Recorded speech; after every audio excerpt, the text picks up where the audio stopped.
So when we get into Chinese prehistory, we're talking about creation dragons as it comes out. And of course, Pangu is this major event and sort of the first of these major dragon figures for creation.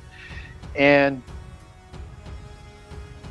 there's another interesting thing that comes along in most polytheist religions, which again shows that they're quite similar, is that they show creation coming together through cosmic eggs by the cosmic dragon to produce life, and this is required to ease and calm the chaos of the waters of the universe to help create heaven and earth. And all the other religions, it doesn't matter where you go, whether or not it's any continent or culture, whether it is, let's say, Mesopotamia, where you might have Lotan or Tiamat or Yam, or you've got the Midgard serpent of the Asgard, or Leviathan, it is a very, very similar story. The difference being is one's a polytheist account and the other one is a monotheist account. So whether or not it's Marduk or Baal that is breaking the head of Tiamat or Lotan,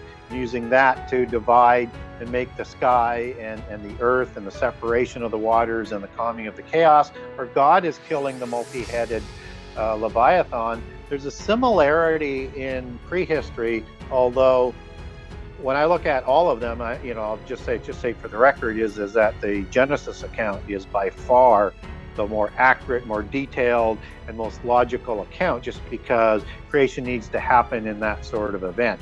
And so maybe these dragons were involved like Leviathan, but not quite in the same manner, because there's a bunch of misdirection as you come out of that.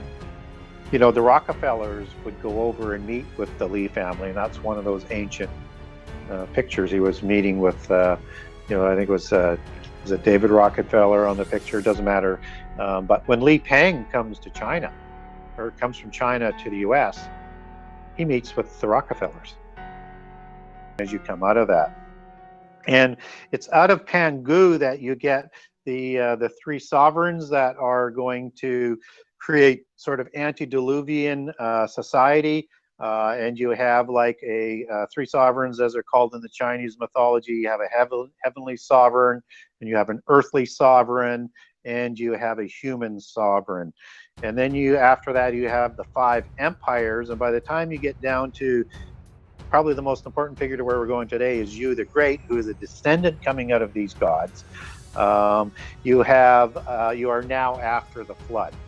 And Chinese prehistory will go back to only about as a date at just after 3000 BC for these creation gods that we're talking about, but specifically after the flood and with Yu the Great and with a few others that he enlists are calming the flood and reorganizing civilization. And that's kind of dated to around, say, 2100 to 2200 BC. Some people will move that a little bit lower. So again, if you take that back to biblical sort of history and chronology, you have the flood happening somewhere around 23 to 2400 BC, where secular society will date that closer to, say, 2900 to 3000 BC. So what you see is a kind of a lining up that this seems to be more of a story that probably comes out of the dispersion out of Babel with the timing. And so out of Yu the Great, you get him founding this dynasty that's called the Xia Dynasty, Z or XIA, circa again 2100 to 2200 BCE. And if you want to know who, Yu the Great was the grandson of, Xuanzhu and son of Gun, but these are all going back into those other emperors, which I won't bore everybody with the details on it. I do have a post on it on my timeline and Genesis 6 conspiracy page if you want to get more detail on them. But what happens is now they've created civilization after the flood, and they're going to pass this on to more of a human type of king, but it is a king that still has the bloodlines of the gods in it. So again, we're back into this Nephilim dynasty sort of people. And so the Shah people, you know, they're battling with you the Great to suppress another tribe called the Shiyu, led by another emperor named Yan, which is another offspring of these other gods that we talked about before. But the Shah people, along with you the Great, they win this war, and they set up sort of the first Chinese civilization with a dynastic set of kings, and that is known as the tribe of Li. So they're known as two names, the Li tribe or the tribe of Li. And so all the other dynasties now, for the most part, as they come down through history, from, you know, the Zhou dynasty to the Ming dynasty, they all will take their bloodlines back to Li and Yu the Great. And so you have this bloodline that is coming down through history. They were the typical, archetypical Nephilim reign. I mean, you only maintain power like that through force of will, and using the power of the occultic sciences, which is their religion, right? So, I mean, when we understand Taoism and we understand alchemy, these are key. These are part of the 7 sacred sciences, and so they utilize the military, and there's wars continually putting down suppressions and rising sort of nobles into other kings, and to maintain these dynasties for such a long period of time, you know, it's done through power and force. And they were totalitarian regimes, and the noble class lived well, and the poor were very, very poor. They were essentially slaves. So again, you have the same sort of structure that's set up in China as it is in these other Nephilim kingships, whether it's Egypt or it's in Chaldea or the Hittites or the Amalekites. It's all the same type of system, because they all come out of the same belief system, the same religion, worshiping the same fallen angels, and all have the same pantheon, just different vernacular names to the gods. If you look at Shintoism, that's a very similar religion and kind of an offshoot of the Taoist religion. And then when you look at Japanese prehistory, it actually starts in around 600 BC, but it has a sort of Ante-deluvian prehistory that again is very, very similar to the Chinese one. And so where scholars don't believe that the Yamato dynasty can actually take their genealogy back to 600 BC. They actually moved that to around 200 BC, to the time of the Qin dynasty in China. And what is going on with that is that you have this first king that's in 600 BC called Jima, and he's basically a descendant of the god, so he's another Nephilim. But the first 9 or 10 of these original kings are thought to be just sort of a mythology that's overlaid.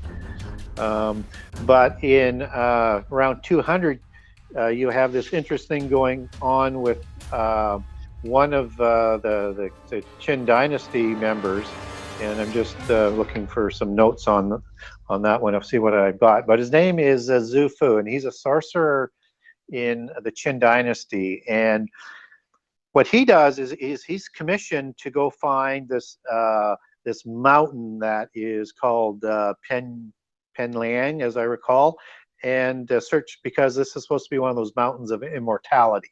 And so they're absolutely possessed by this immortality. And so what happens is the Emperor Qin Shi Huang commissions him with an army of men, basically like 5,000 people, mixed of men and women, to go find this mountain.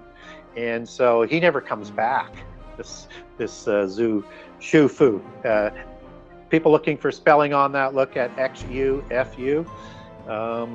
And so it's pronounced Shufu, as if I've got that right. And so he lands in Japan on the Kii Peninsula, just as this Jimu character does. He migrates from somewhere that isn't named in the Kajiki, which is the Japanese, one of their historic mythology books as it comes down through history. And so he actually finds Fuji Mountain that the Japanese believe is that he thought was this mountain of immortality that he was looking for. And so they think that this, a lot of the Chinese scholars believe, and there's some Japanese ones that would agree with this, think that this is the start of the Japanese Yamamoto dynasty. And it's interesting to note that the Yamamoto dynasty, or the Japanese bloodline, it spoke Chinese right up to about the 8th century within the court. You know, the designs of that court were designed after a Chinese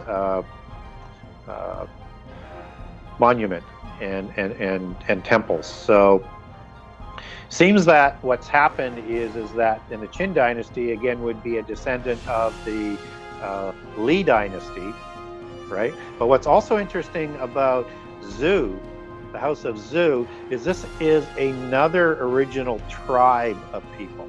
So they were part of helping with Yu the Great and the Li, or the Xia, but they're not in power. But he's a sorcerer, so he'd be a noble of the high class, and that bloodline is maintained. So, and if they're in with the Qin dynasty and marrying with the nobles all the way through, then you expect that you're going to have a Li bloodline that is in Japan. So you have these, mainly through Southeast Asia, you have a Li bloodline, and you have the Zhou bloodline that is setting up new dynasties in new areas, whether or not it's in Korea or in Thailand or anywhere in Southeast Asia, just to sort of make that a quick sort of snapshot.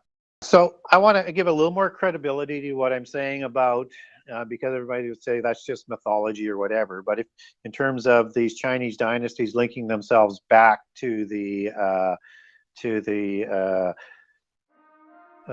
Li family. So if you have the Tang dynasty of China, I mean, that was founded by Li Yuan. Okay, so, and Li is the surname.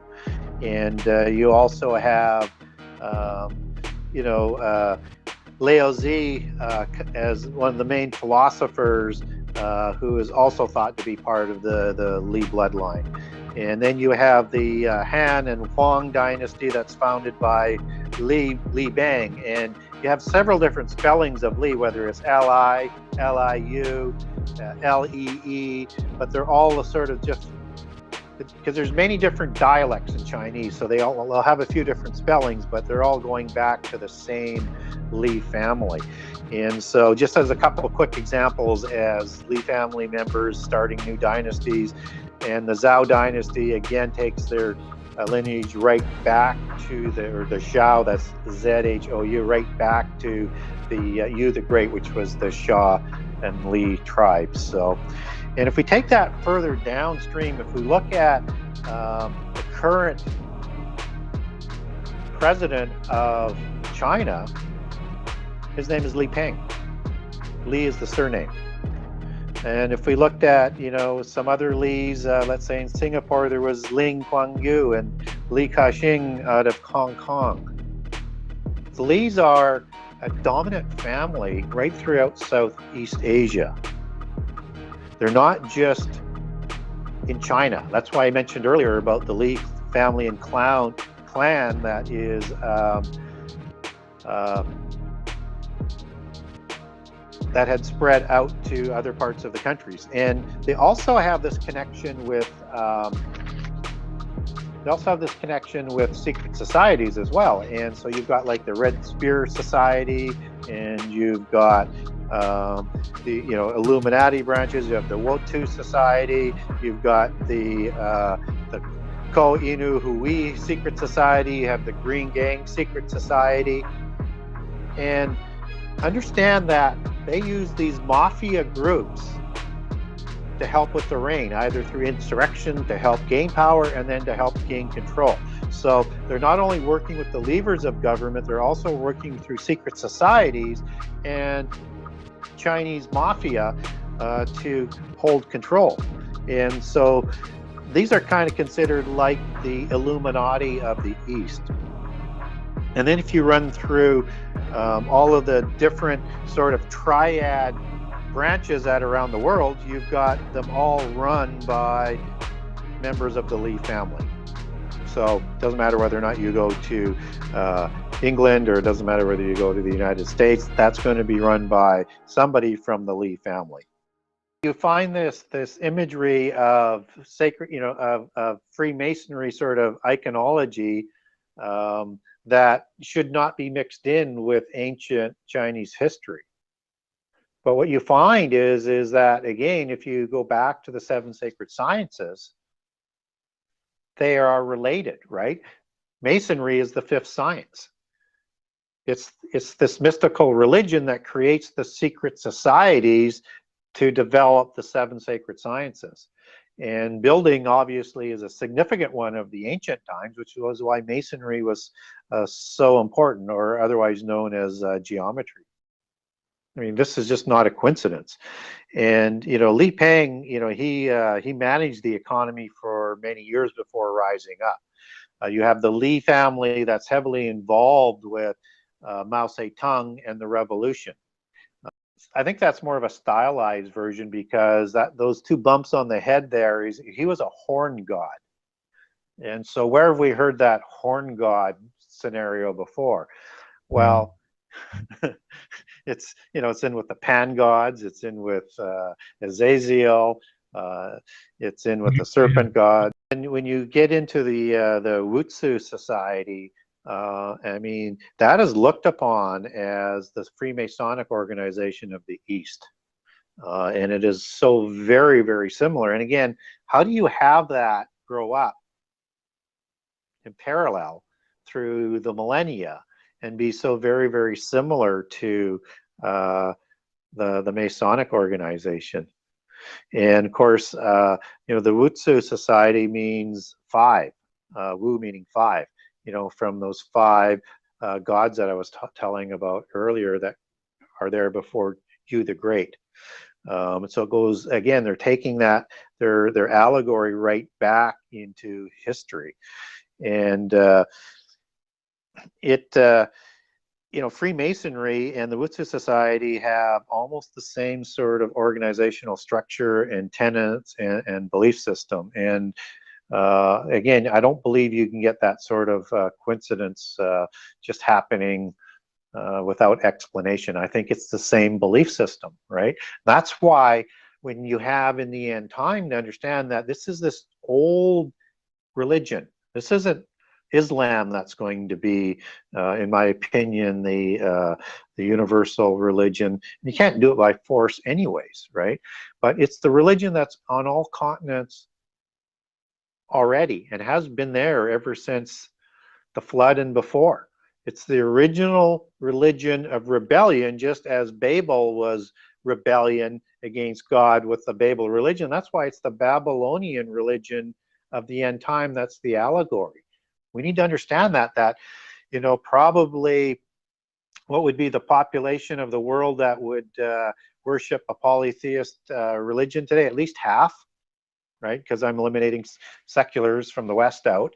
It already is sort of dominating the world, right?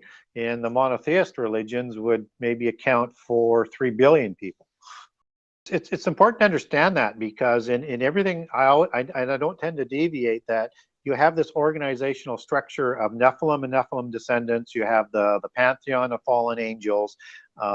You have the 7 sacred sciences, and you have the same mystical religion that always works in tandem. And it's there, it's everywhere. It just doesn't separate. It's always there. And so for people to ignore that, I think opens yourself up to of being deceived. I'm open to whatever the end time religion is going to be. I just believe it probably is going to be this ancient polytheism, because it just makes sense, because it's going to be like the days of Noah. both before and after the flood. That includes Babel. It is the religion that Enoch, the evil son of Cain, invents. It has the 7 sciences. Sciences is becoming the new religion of the world today with its values and standards that's going to harmonize with polytheism in the end time, that I believe. And going back to Daniel again, we understand that this 10 world empire is more than just a few countries of the West. We understand now that this could possibly be bloodlines and a mixture of humans and Nephilim bloodlines, or 2 components to this that come around the world. And China would be one of those blocks of nations. And Japan might be the other one. I mentioned the Japanese Yamamoto dynasty as well. And it's good that we were able to talk about that, because that might be that Asia Pacific trade block. So you have 2 of those that will have all these other countries underneath that become the kings of the East for the Armageddon battle, right? Mm-hmm. So once you start to understand it in a bigger sort of context than just a North American context or a European context, your eyes begin to open. And I know there's a lot of thought that the 13 families are just European, or now they have like the Rockefellers and Rothschilds and Warburgs and some of those ones. I don't believe that that's the case. I believe there's 13 bloodlines that come out of Europe. I believe there's the pseudo blue bloods that have been intermarrying and trying to ennoble their bloodlines, but there are other bloodlines that are going to come into fruition as being part of these kings or strongmen of the end time. And I think, I don't think we can take Putin back to the Romanov dynasty. So when I look at that iron and clay, he may be one of those strongmen, if we were to have the end time in the next 10 years, who may not have noble blood, right? The Club of Rome was formed in the 60s, and it was formed with the ultimate goal to bring about world government. And it answers directly to the purebloods, or the higher end aspect of the Rosicrucians. Okay, and they're made up of very powerful people. And what they're trying to do, and they already in the 70s split the world up into 10 blocks of nations, or 10 groups of nations, or trading blocks, as they tried to make it form through EEC and NAFTA and things like that. And we were seeing a pushback on that right now, but as CNN likes to say with their fake news over and over and over and over and over, the globalist ship has already sailed and you can't put it back to port. However it's going to be a group of nations, whether it's trading blocks or spheres of influence or combination of each. And it's probably going to be fairly similar to what the Club of Rome have already set up, because they based that on being the new Atlantis, which was the helm of world government in the Ante-deluvian epoch, where it was Poseidon was the god who mated with human females to create 10 Titan demigod kings, and was trying to conquer the whole world.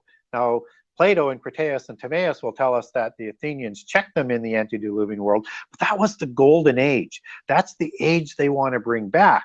And it's no coincidence that they want to set up the 10 Atlantean Empire, and people like Bacon and Rosicrucians like them, and everybody sort of in the occult field, want to set up the new Atlantis. You have to understand the allegories and the connections in the religion. The other ones are doing smaller parts, like the Trilateral Commission would work together to make the superpowers work for world government. CFR works in total support of the globalist movement. So everybody's working underneath, but it is these very powerful people, and they have a hubris about them that they believe they have the solutions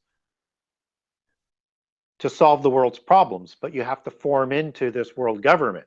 And and they're the ones who created these concepts that we've become very familiar with, like overpopulation, peak oil, global warming, to help cattle herd people into world government, right? It doesn't have to be true. They just need ideas and ideologies that transcend borders that will drive people into the open arms of the globalists. And so they need to scare you all of the time that we're going to wipe ourselves from the face of the earth, as was the fear at Babel, unless you come together under a universal world government and a universal religion, just as it was at Babel.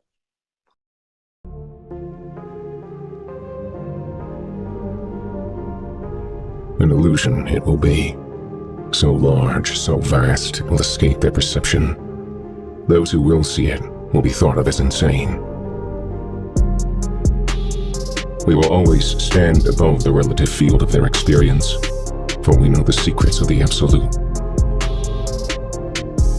We will work together always, and will remain bound by blood and secrecy. Death will come to he who speaks. We will keep their lifespan short and their minds weak while pretending to do the opposite. We will use our knowledge of science and technology in subtle ways, so they will never see what is happening. We will use soft metals, aging accelerators and sedatives in food and water, also in the air. They will be blanketed by poisons everywhere they turn. The soft metals will cause them to lose their minds. They will promise to find a cure from on many fronts, yet we will feed them more poison. The poisons will be absorbed through their skin and mouths. They will destroy their minds and reproductive systems. For all this, their children will be born dead, and we will conceal this information. They will see our products being used in film and will grow accustomed to them, and will never know their true effect. When they give birth, we will inject poisons into the blood of their children and convince them it's for their health. We will start early on, when their minds are young. We will target their children with what children love most: sweet things. When their teeth decay, we will fill them with metals that will kill their mind and steal their future. When their ability to learn has been affected, we will create medicine that will make them sicker and cause other diseases for which we will create yet more medicine. We will render them docile and weak before us by our power.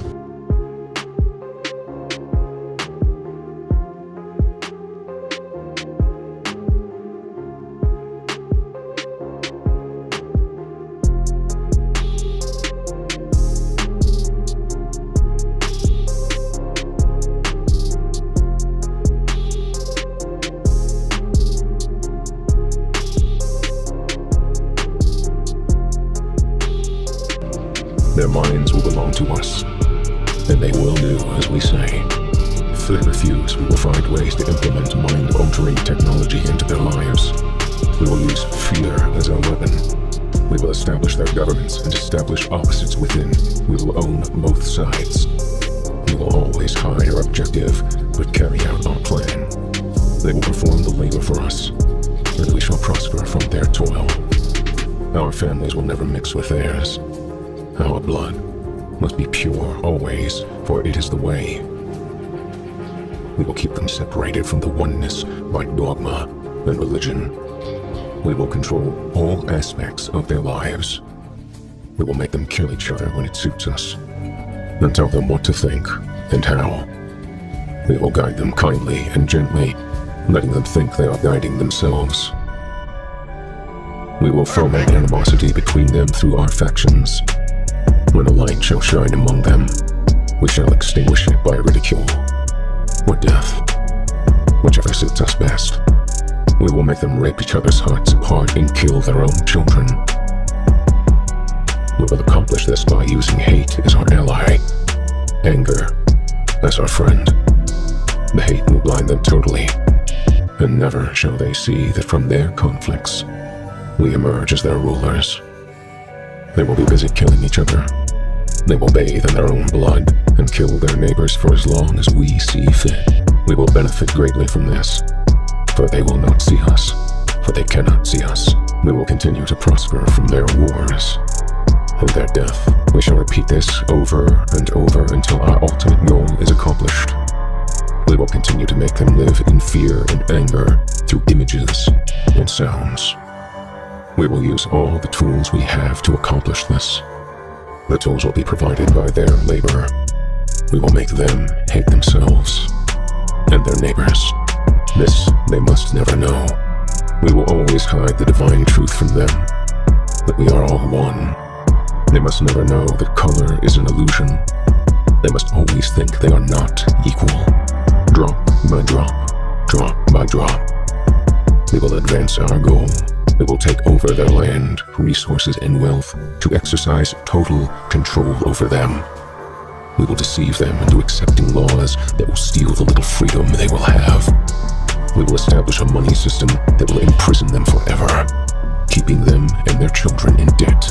When they shall band together, we shall accuse them of crimes and present a different story to the world, for we shall own all the media. We will use our media to control the flow of information and their sentiment in our favor. When they shall rise up against us, we will crush them like insects. They will be helpless to do anything, for they will have no weapons.